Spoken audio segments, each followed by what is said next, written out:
do have another question though, because it seems like the determining factor, whether it be in education, whether it be in at church, not just church, relationships, uh, in business, in interacting with individuals, that moral compass has to be tuned.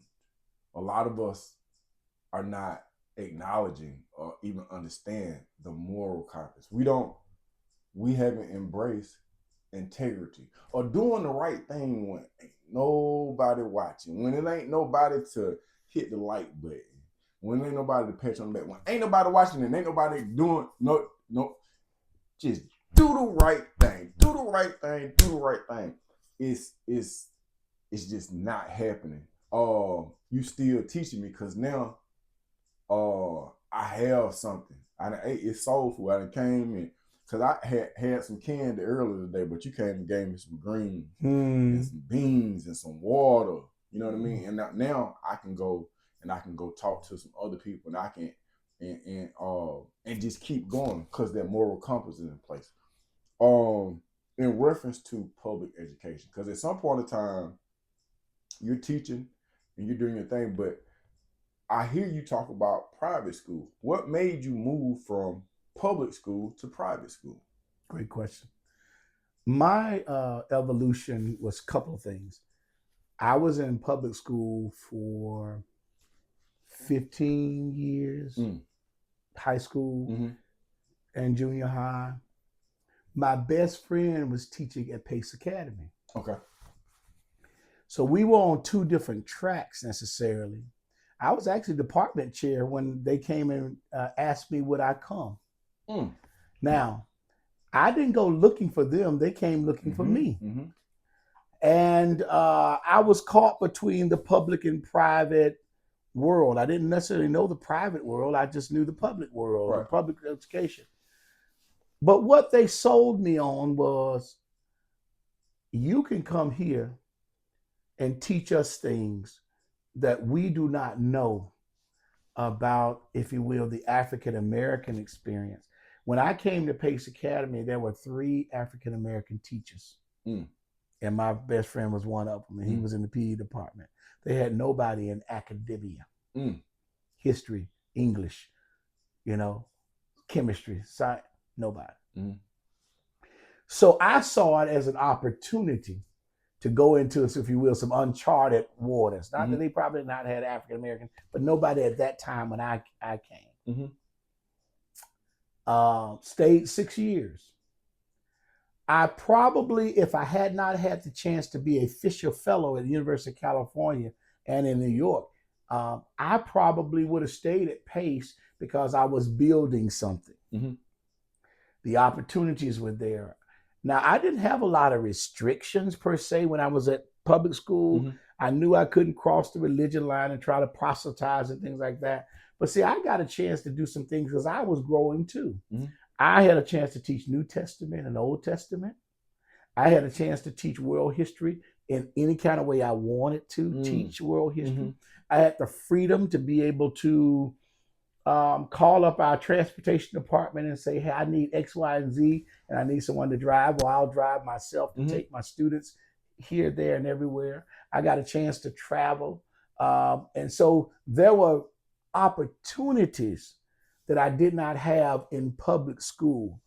I would say that if public school wants to keep up with some of the private schools, not in the money aspect, but the thinking aspect, they need to broaden their what's the word I'm looking for? Not activities, but their choices that kids have. Guess what happened? STEM became big in public schools. Forensic science became big. CSI kind of stuff became big in public schools. Why? Because private schools were giving their kids opportunities to do these things. Service learning is big in private schools. It wasn't big in public schools, where you take the whole day off and go serve at the shelter, go serve at the young person's thing, go serve high schools, go serve at elementary schools. These are we call them service learning projects. No, by the way, this is big where they and elementary kids as well as big seniors go and serve. But what does that breed for a lot of kids when they do that over and over again? It takes their eyes off themselves, even though they might be privileged, they may have money, they may have resources. Mm-hmm. It helps them know that there's somebody out there bigger that may need your help. And I think these are the kind of things that attracted me to the private school. Certainly, my best friend was agreeing. He's talking about PACE, For years, he talked to me about PACE. I was doing my thing, coaching and working with kids. But when I saw an opportunity to grow myself, and I think because I've had, his crazy thing, you asked that question, I've had public school experience, I've had private school experience, I've had charter school experience, I've been an administrator in a private school, I've been head of school, I've been a dean, I've been all of these things because I was willing to go where places other people were not willing to go at that time. You know, I finished my master's in California. Wow. I finished my master's in California doing a project where I left PACE at 38 years old and was out for a whole summer, left my house and everything for the summer to be a Fisher Fellow. Now, the Fisher family, you may not know them, but they're worth about $30 billion. The Fisher family owns the Gap, Old Navy, and Banana Republic. That's the family that owns, but it started with Blue Jeans. Now, I have had the privilege to have dinner with those folks sitting in San Francisco and to be on a first name basis with Mrs. Fisher. That's the kind of opportunities that you may not get just always saying, I'm just gonna stay in this one place and stay stuck like Chuck. I wasn't looking for that. God ordained those kind of opportunities for me. I wasn't looking for my vice president at Troy State University to say, I see something in you, I like you. Would you be able to recruit others to come to our school in Atlanta? And if you would do that, we're willing to pay for your education to finish your master's. I paid for 2 classes, only 2 classes. The beginning, my first 2 classes at Troy State University, my master's, I paid for. The rest was paid by Troy State University. Were you still going to school while you was teaching? And because in my mind I was like, I remember him saying something about he's still in school. I went to school 2 days a week, drove to Columbus, and then drove back, got home about 11 o'clock at night, and then got up and did it again. So yes, sir, we were going to school, trying to be better, trying to learn more, to do more at that time. And so, yeah, I was doing a little bit of that. Complacency is not on your list. No, man. My wife says I can't sit still. She said, boy, you don't know how to. So when we go on vacation, it's so funny, man. You had brought that up. When we go on vacation, it takes me about a day to unwind, to actually realize, yeah, you on vacation, chill, man. Calm down. It's just chill. Is that a Pisces thing, or? I don't know. I don't want to say I'm defining my horoscope or anything. I'm defined by my horoscope. I just know that it's in me. Now, I will tell you, God has developed some things in me, but I believe some of it is what God put in us through our birth canal, through our mothers, through our fathers. So, you know, I don't have a great memory of my father, but I do have a great memory of my mom and the things she tried to put in me that still sustains me today. And I give God credit for keeping her so that she could keep us.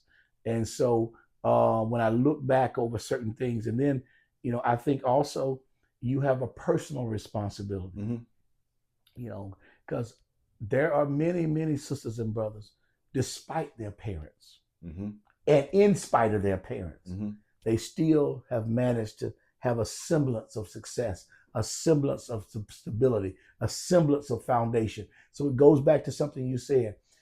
There are no excuses.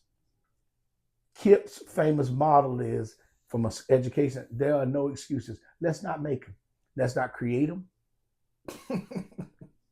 If you got a chance to look up, you can get up. So guess what? Even you're at the bottom, if you can look up, you can get up. I'm gonna tell you, you got to see Tory Cloud, because I follow him.